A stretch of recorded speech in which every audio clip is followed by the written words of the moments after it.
L'évangile du confort promet une liberté illimitée de l'action sous le manteau de la souveraineté divine, mais il nous livre en réalité à une passivité spirituelle anesthésiante, nous dépouillant de la force et de la ferveur nécessaires à l'authentique progression de l'âme. La théologie réformée classique, telle que Charles Spurgeon l'a magistralement exposée, nous ramène à cette vérité immuable et exigeante. La souveraineté de Dieu n'est pas un coussin pour notre paresse spirituelle, mais le fondement inébranlable sur lequel repose et s'intensifie notre responsabilité d'agir, de combattre et de persévérer. Beaucoup d'entre vous, j'en suis certain, ont ressenti cette tension lancinante, cette douleur cachée qui murmure à l'oreille. Si Dieu a déjà tout décidé, à quoi bon mon effort? À quoi sert ma prière, mon témoignage, ma lutte contre le péché? Cette interrogation n'est pas nouvelle. Elle est aussi ancienne que la doctrine de la souveraineté elle-même. Et dans l'Église moderne, où le sentiment prime souvent sur le dogme, cette question est souvent balayée, minimisée, ou pire, instrumentalisée pour justifier une passivité spiritualisée qui érode le zèle et la sainteté. On nous dit que se reposer en Dieu signifie ne rien faire, que lâcher prise est l'apogée de la foi. Mais cette caricature est un poison subtil, un fatalisme déguisé qui affaiblit les mains du croyant et obscurcit la gloire du Très-Haut. Elle valide l'apathie sous le couvert d'une piété feinte, transformant la confiance en Dieu en une excuse pour l'inertie. Ce paradoxe est insidieux.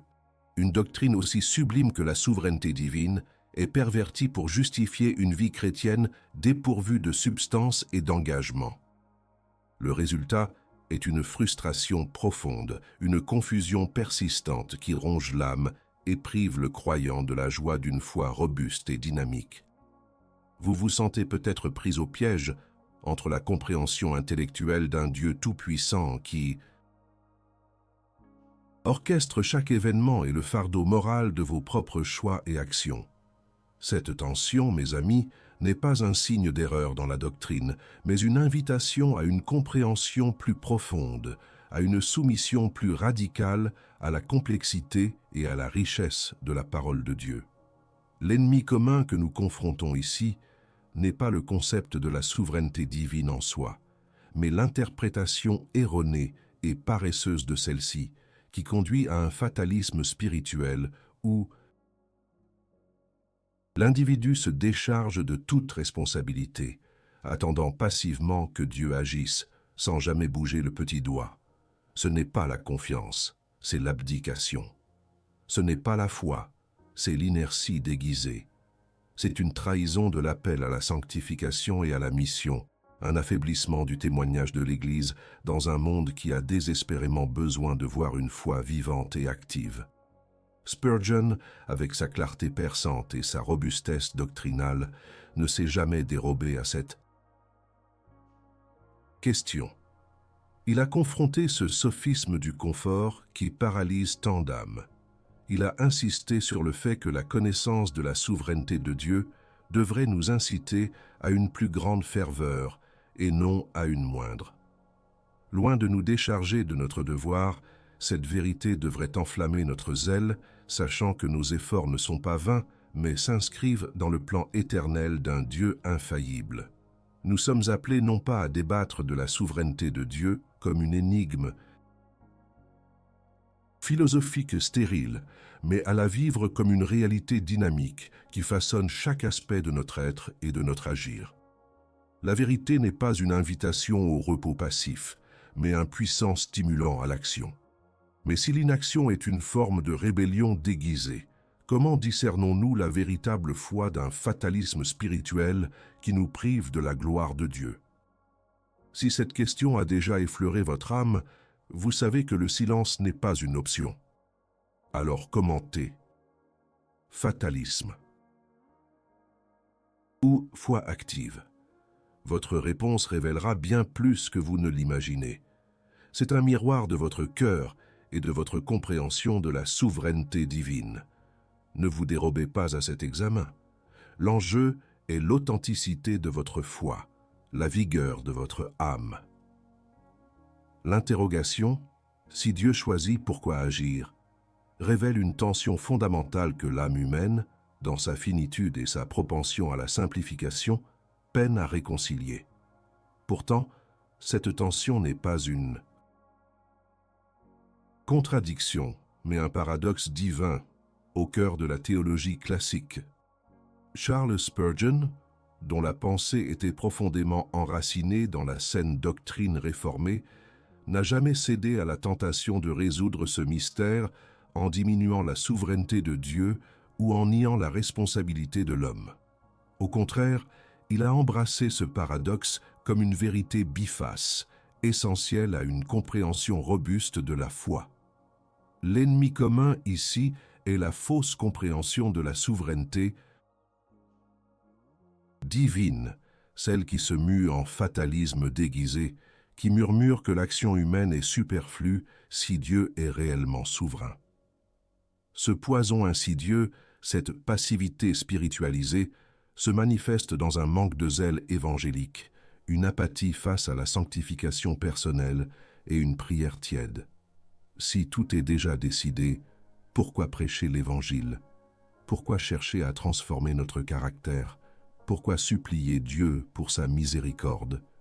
Cette logique erronée réduit la foi à une simple acceptation intellectuelle passive, dépouillant le christianisme de sa force dynamique et de son appel radical à l'engagement. C'est une idolâtrie du cœur qui privilégie le confort de l'inaction à la difficile mais glorieuse obéissance. Spurgeon diagnostiquait cette maladie spirituelle avec une clarté impitoyable. Il affirmait avec force que la souveraineté de Dieu ne rend pas l'action humaine inutile, mais elle la rend certaine et efficace. Nos efforts, nos prières, notre travail missionnaire, notre lutte contre le péché ne sont pas des tentatives désespérées pour forcer la main de Dieu, mais les moyens souverainement ordonnés par lesquels sa volonté s'accomplit. L'idée que la prédestination supprime la responsabilité est un sophisme que Spurgeon dénonçait comme une perversion intellectuelle et spirituelle. Considérez l'enseignement biblique. Dieu a décrété que les fins et les moyens.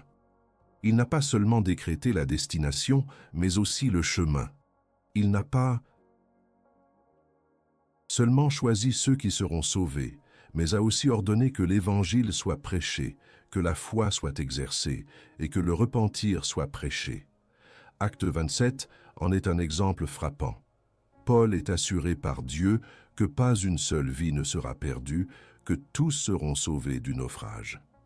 Pourtant, quelques versets plus loin, lorsque les marins tentent de s'échapper, Paul avertit « Si ceux-ci ne restent pas dans le navire, vous ne pouvez être sauvés. » La fin était certaine, mais les moyens.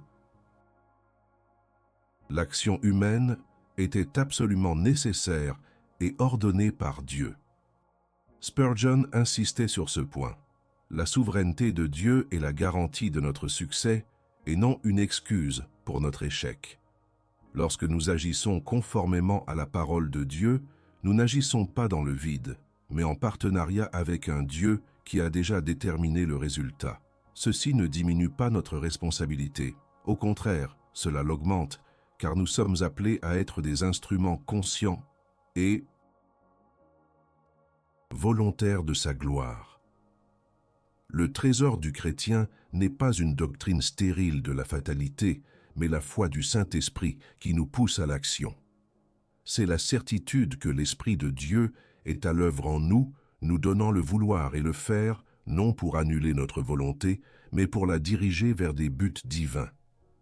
Le trésor impérissable du Saint-Esprit réside précisément dans cette communion active avec Dieu. La vraie prospérité divine n'est pas une simple réception passive de bénédictions matérielles ou émotionnelles. Elle est cachée dans la communion profonde et dynamique avec Dieu, qui se manifeste par une obéissance joyeuse, un service fervent et une sanctification progressive, lorsque nous agissons par foi, non par nos propres forces, mais par l'habilitation du Saint-Esprit, nous expérimentons la richesse d'une relation où notre volonté est alignée sur la volonté divine et où nos actions deviennent des canaux de la puissance de Dieu. La souveraineté de Dieu ne signifie pas que Dieu est le seul acteur. Cela signifie qu'il est le metteur en scène ultime, le scénariste et le régisseur de toute l'histoire de la rédemption, y compris nos rôles actifs dans cette histoire. Notre engagement n'est pas un plan B de Dieu, mais le plan A. Notre zèle n'est pas une tentative de compenser l'inactivité divine, mais une réponse juste à son activité éternelle et infaillible. Pour Spurgeon, la souveraineté était une source d'encouragement et non de désengagement.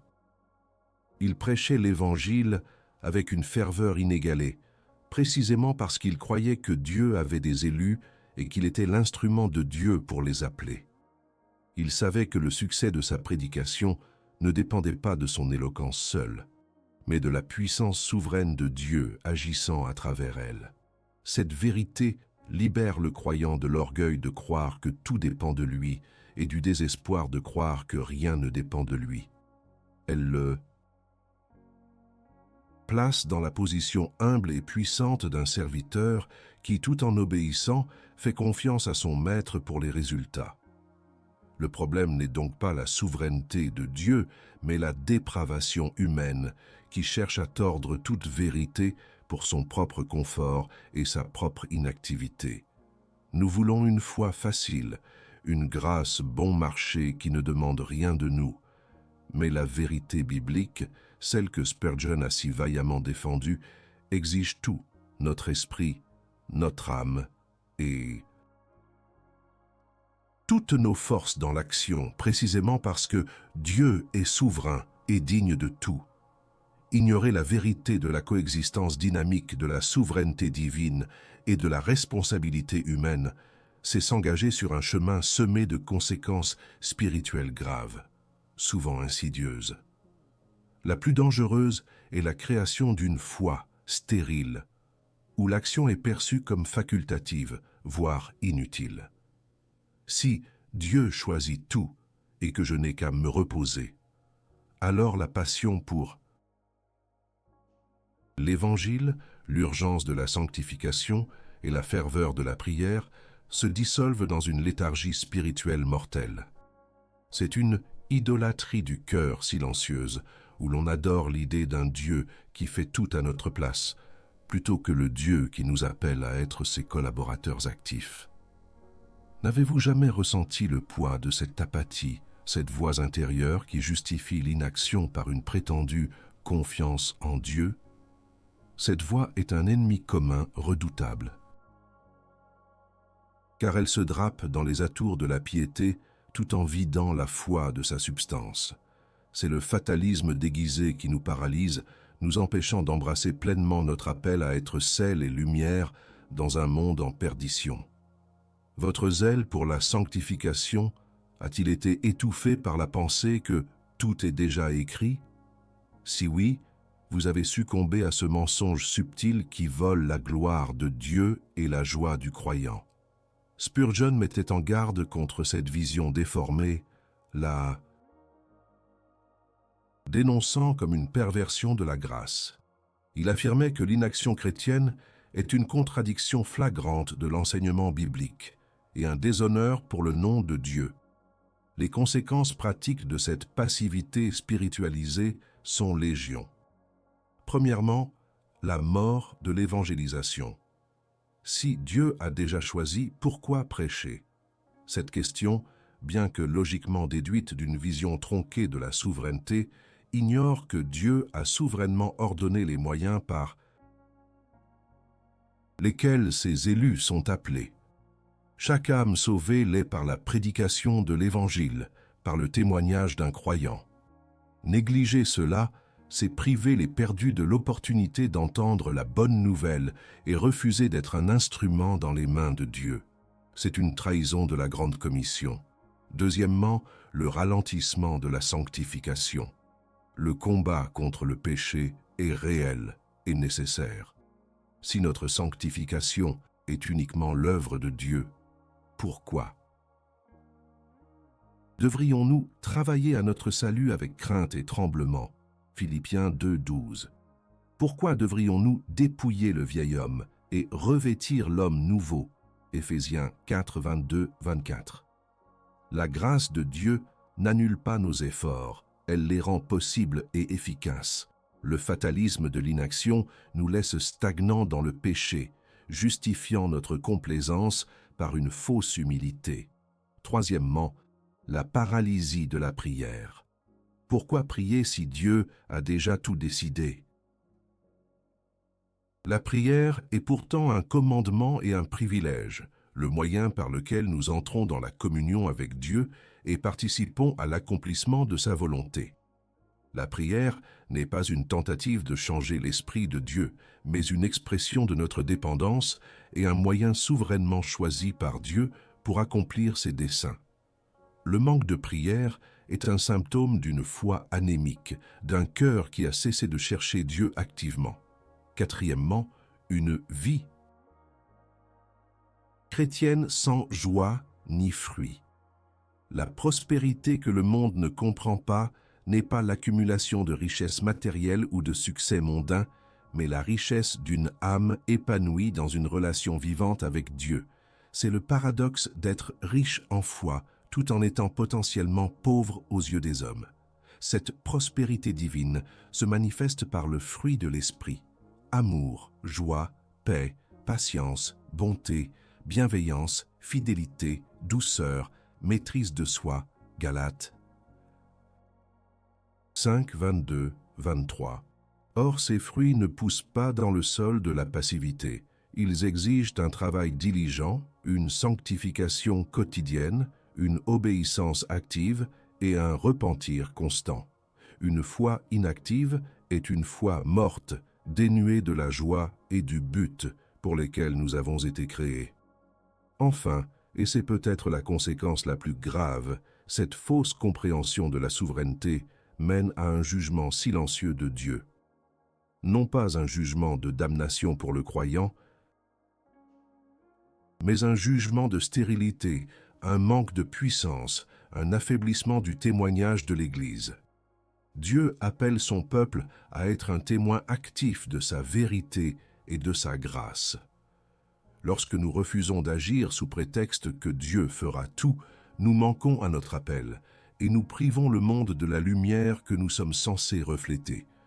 Spurgeon nous confronte à la réalité que notre foi est testée non seulement par ce que nous croyons, mais par la manière dont nos croyances informent et transforment notre action. Une foi qui ne conduit pas à l'action est une foi illusoire, un trésor imaginaire. La vraie richesse est dans l'engagement total, le zèle enflammé par la vérité de la souveraineté divine. Si cette vérité vous confronte, alors c'est le moment de briser le silence. Dans les commentaires, écrivez un seul mot: réveil, si vous reconnaissez l'appel à l'action et à une foi vivante, ou stagnation, si le fatalisme vous enchaîne encore. Cet aveu est le premier pas vers la libération, vers la sanctification et vers une vie digne de l'Évangile. Ne reculez pas devant cette introspection nécessaire. Votre âme en dépend. Après avoir diagnostiqué la maladie du fatalisme et exposé ses conséquences dévastatrices, il est impératif de présenter la seule solution biblique. Il ne s'agit pas ici d'un simple conseil pratique ou d'une série de trucs pour améliorer votre vie spirituelle, mais d'un appel radical à l'autel du repentir, à la soumission inconditionnelle à la parole de Dieu et au renoncement à toute forme de passivité spirituelle. La croix n'est pas un symbole de repos inactif, mais l'emblème de l'action la plus décisive et sacrificielle de l'histoire, exigeant de nous une réponse tout aussi résolue. La solution ne vise jamais le confort, mais la sanctification. Elle ne promet pas une vie facile, mais une vie de foi active et transformée, où la souveraineté de Dieu devient la plus grande motivation pour notre engagement et non une excuse pour notre inertie. Charles Spurgeon incarnait cette vérité. Sa vie et son ministère étaient un témoignage éclatant du fait que la doctrine de la souveraineté divine ne paralyse pas, mais propulse le croyant dans une action sainte et fervente. Le premier pas vers la libération de ce fatalisme déguisé est le repentir. Repentez-vous de l'idée que votre foi est complète sans œuvre, que votre confiance en Dieu dispense de votre obéissance active. Repentez-vous de la paresse qui s'est drapée dans le manteau de la piété et de l'idolâtrie subtile de votre propre confort qui a remplacé le zèle pour la gloire de Dieu. Le repentir n'est pas une simple reconnaissance du péché, mais une transformation de l'esprit, un demi-tour décisif loin de l'inaction vers l'engagement. Ensuite, la soumission inconditionnelle à la parole. La Bible ne nous présente pas un Dieu qui agit seul pendant que nous regardons passivement. Elle nous appelle à être des co-ouvriers avec lui, 1 Corinthiens 3:9, des ambassadeurs de Christ, 2 Corinthiens 5:20, des soldats dans une guerre spirituelle, Éphésiens 6:10-18. La parole de Dieu est remplie de commandements à agir, prêcher, prier, servir, aimer, sanctifier, combattre le péché. Ces commandements ne sont pas des suggestions, ils sont l'expression de la volonté souveraine de Dieu pour nos vies. Les ignorer sous prétexte de sa souveraineté, c'est non seulement mal comprendre cette doctrine, mais c'est aussi désobéir à Dieu. Le renoncement est la troisième composante de cette solution radicale. Renoncer à la mentalité du « et si » qui sape toute initiative. Renoncer à la peur de l'échec qui paralyse, à la fausse humilité qui refuse de prendre des risques pour l'Évangile. Dieu ne nous a pas donné un esprit de timidité, mais de force, d'amour et de maîtrise de soi. 2 Timothée 1:7. Le trésor du chrétien réside dans le courage de la foi du Saint-Esprit qui nous pousse à agir, sachant que Dieu est avec nous et que son plan prévaudra. Spurgeon, dans ses sermons, ne se contentait jamais d'expliquer la souveraineté. Il l'appliquait comme un puissant stimulant à l'action. Il n'a jamais dit « Puisque Dieu est souverain, restez assis et attendez ». Au contraire, il a proclamé « Puisque Dieu est souverain, agissez avec une assurance inébranlable, car son plan ne peut échouer, et vos efforts, guidés par lui, ne seront pas vains. » C'est la révélation du vrai trésor que Spurgeon a découverte et proclamée. La richesse de l'âme n'est pas dans l'absence de lutte, mais dans la victoire remportée par la foi active, même et surtout lorsque l'on comprend que cette victoire est le fruit de la grâce souveraine de Dieu. Cette foi active se manifeste dans plusieurs domaines clés. 1. L'évangélisation zélée. Nous prêchons l'Évangile non parce que nous ne savons pas qui Dieu a choisi, mais parce que Dieu a choisi la prédication comme moyen de rassembler ses élus. Notre responsabilité est de semer la graine avec ferveur et de laisser la souveraineté de Dieu s'occuper de la croissance. 2. La sanctification persévérante. Nous luttons contre le péché avec toute notre force, non pour mériter le salut, mais parce que Dieu nous a appelés à la sainteté et nous a donné son esprit pour nous y aider. Notre effort est une réponse à sa haque. Grâce, un signe que son œuvre en nous est réelle. 3. La prière fervente. Nous prions non pour manipuler Dieu, mais pour nous aligner sur sa volonté, pour participer à ses plans et pour exprimer notre dépendance absolue. La prière est une action puissante, souverainement ordonnée par Dieu pour accomplir ses desseins. 4. Le service sacrificiel. Nous servons les autres, l'Église et le monde, non par devoir stérile, mais par amour pour Christ, sachant que nos œuvres, aussi petites soient-elles, sont intégrées dans le grand plan de Dieu et qu'il les utilisera pour sa gloire. La solution radicale est donc de cesser de voir la souveraineté de Dieu comme une barrière à l'action et de la considérer comme un tremplin, une assurance inébranlable que notre travail dans le Seigneur n'est jamais vain. C'est l'essence du trésor chrétien, une foi qui agit avec un zèle inextinguible, non pas dans l'ignorance de la souveraineté de Dieu, mais précisément à cause de celle-ci. Embrassez cette vérité. Laissez-la enflammer votre âme d'une passion nouvelle pour Dieu et pour son règne. Laissez-la vous pousser hors de votre zone de confort et dans l'arène de la foi vivante, active et sanctifiée. C'est là que réside la vraie gloire du croyant, le reflet de la gloire de Dieu. Nous avons parcouru ensemble un chemin escarpé, confrontant la question épineuse qui hante tant d'âmes sincères. Si Dieu choisit, pourquoi agir? Nous avons démasqué le fatalisme déguisé sous le voile d'une piété mal comprise, identifiant cette passivité spiritualisée comme un ennemi commun qui sape la vitalité de la foi et la profondeur de la sanctification. L'analyse de Charles Spurgeon, cet intrépide défenseur de la vérité, nous a révélé que la souveraineté divine n'est pas une énigme stérile, mais une force motrice puissante pour une vie de foi active et engagée. La douleur cachée de la confusion entre souveraineté et fatalisme que nous avons abordée n'est pas destinée à nous laisser dans l'incertitude. Au contraire, elle est une invitation divine à sonder les profondeurs de la doctrine classique pour trouver la clarté et la force. Les conséquences de l'ignorance de cette vérité sont graves. Une évangélisation moribonde, une sanctification stagnante, une prière anémique et une vie chrétienne dépourvue de fruits et de joie. Ces fruits amers sont le symptôme d'une foi qui a perdu son dynamisme, une foi qui, bien qu'affirmant la souveraineté de Dieu, renie son propre appel à l'action. Spurgeon, avec une ferveur prophétique, nous a montré la voie.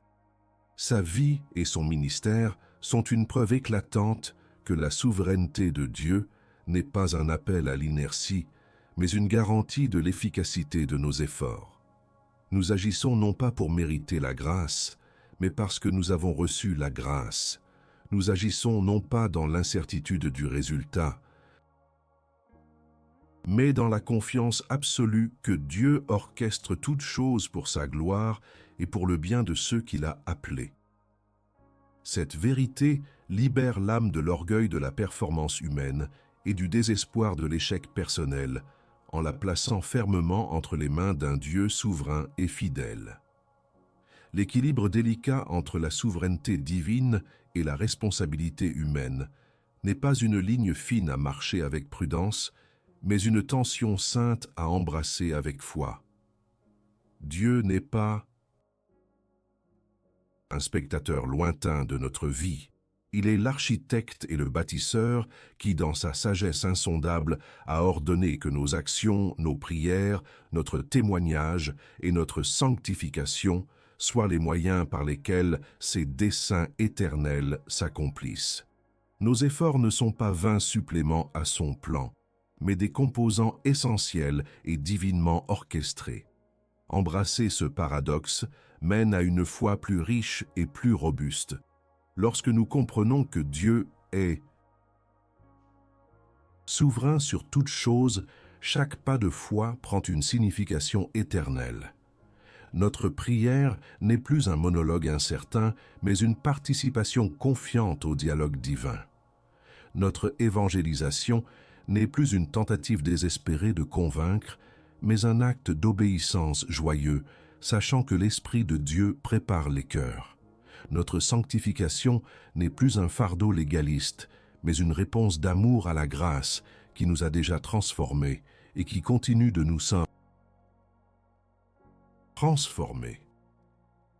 Le trésor du chrétien n'est pas une connaissance intellectuelle stérile de la souveraineté, mais une foi du Saint-Esprit qui nous pousse à l'action. C'est la conviction profonde que la prospérité divine n'est pas dans la quête de bénédictions matérielles ou du confort, mais dans la communion active avec Dieu, une communion qui s'exprime par l'obéissance, le service et le zèle. C'est le paradoxe d'être riche en foi, même dans le dénuement apparent, car notre vraie richesse est Christ et sa gloire. La dépravation humaine a souvent cherché à pervertir cette vérité pour justifier notre paresse. Mais la saine doctrine réformée, telle qu'enseignée par Spurgeon, nous ramène constamment à l'autel du repentir et à l'appel radical à l'action. Il n'y a pas de foi sans œuvre, pas de souveraineté sans responsabilité. C'est dans cette tension que réside la beauté et la puissance de notre foi.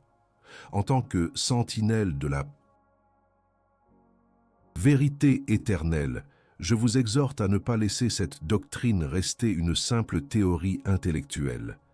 Laissez-la pénétrer votre âme, transformer votre cœur et enflammer vos mains pour l'œuvre du royaume. Que la souveraineté de Dieu ne soit jamais une excuse pour l'inaction, mais la source inépuisable de votre zèle, de votre courage et de votre persévérance. Dieu ne nous appelle pas à spéculer sur sa souveraineté en étant passifs, mais à la manifester par notre obéissance active, en croyant que chaque pas de foi est une confirmation de son plan éternel. C'est dans cette soumission joyeuse et active que nous trouvons le vrai trésor de la vie chrétienne et que nous apportons la gloire à celui qui est souverain sur toute chose. La vérité que nous avons explorée aujourd'hui n'est pas une doctrine facile à digérer pour l'esprit moderne, avide de simplicité et de réponses confortables. Elle ne caresse pas l'ego ni ne valide la tendance naturelle à la paresse. Au contraire, elle confronte, elle défie, elle pousse l'âme à une introspection profonde et à une remise en question radicale. C'est la voix des prophètes et des réformateurs qui résonne à travers les siècles, nous rappelant que la foi authentique n'est jamais statique, jamais passive. Elle est une force dynamique, une flamme ardente qui, loin d'être éteinte par la souveraineté de Dieu, est précisément alimentée par elle. L'Église moderne, dans sa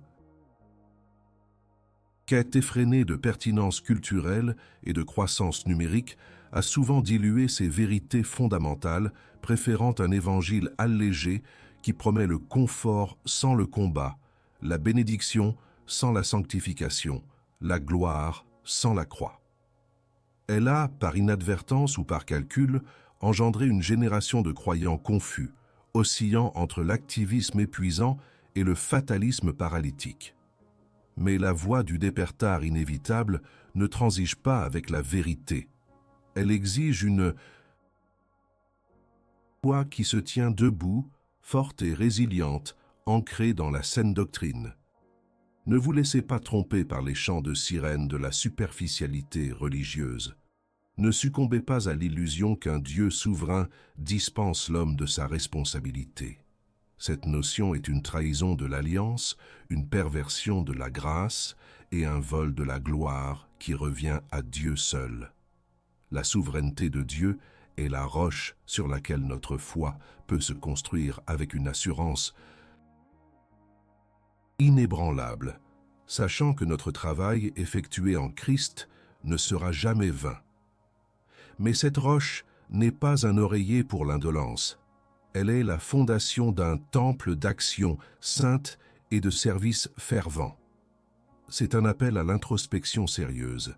Votre vie chrétienne est-elle un témoignage d'une foi vivante et agissante ou est-elle entravée par le fatalisme silencieux que nous avons exposé? Votre zèle est-il enflammé par la certitude de la souveraineté de Dieu ou est-il étouffé par la confusion et la paresse? Le trésor chrétien n'est pas un héritage passif, mais une vie de foi active, renouvelée quotidiennement par l'Esprit et dirigée par la parole. La sanctification est un processus continu, un combat incessant contre le péché et la dépravation humaine qui réside en nous. La souveraineté de Dieu ne signifie pas que nous attendons passivement d'être rendus saints. Cela signifie que Dieu nous a donné la grâce et les moyens, sa parole, son esprit, la prière, la communauté des saints, pour poursuivre activement cette sainteté.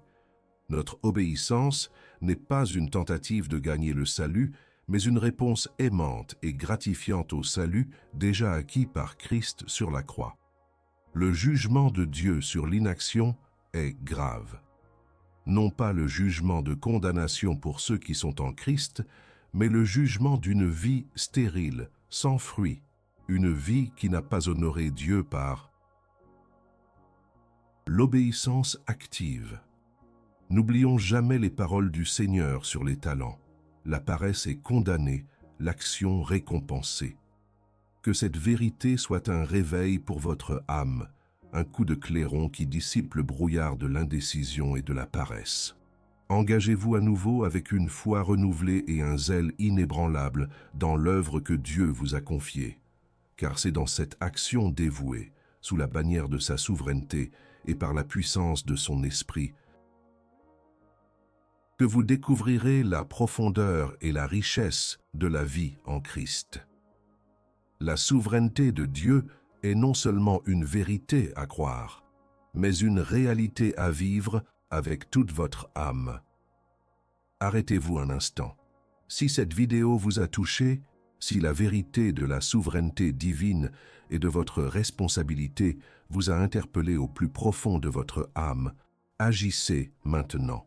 La foi sans les œuvres est une foi morte, et l'inaction est un luxe spirituel que nous ne pouvons plus nous permettre. Montrez votre gratitude pour cette nourriture solide et contribuez à la diffusion de ces vérités éternelles. Laissez un super thanks ou devenez membre de la chaîne. Votre soutien n'est pas une simple transaction. C'est un acte de foi et une reconnaissance de la valeur inestimable de la saine doctrine qui défie la superficialité de notre époque. Chaque geste compte pour continuer à éclairer les cœurs dans la confusion. Et si vous voulez aller plus loin et contribuer de façon concrète à la chaîne, procurez-vous notre e-book « Quand le ciel répond », chemin de guérison, de pardon et de renaissance. C'est plus qu'une lecture. C'est un guide pour une sanctification authentique, un geste de foi et de soutien envers une plateforme qui refuse de compromettre la vérité. Cet e-book approfondira les principes de repentir, de soumission et de renoncement que nous avons abordés, vous équipant pour une vie de foi plus robuste. Et ne partez pas en silence. Écrivez dans les commentaires quel enseignement de cette vidéo vous a le plus impacté. Quelle vérité sur la souveraineté ou la responsabilité a allumé un réveil en vous? Votre témoignage n'est pas anodin. Il encourage d'autres âmes à chercher la profondeur et à rejeter la passivité. L'important, c'est de participer, s'abstenir, c'est manquer la chance de faire partie de ce voyage vers une foi plus sainte, plus active et plus glorieuse. C'est un appel à l'autel numérique. Venez et répondez avec votre cœur et votre action.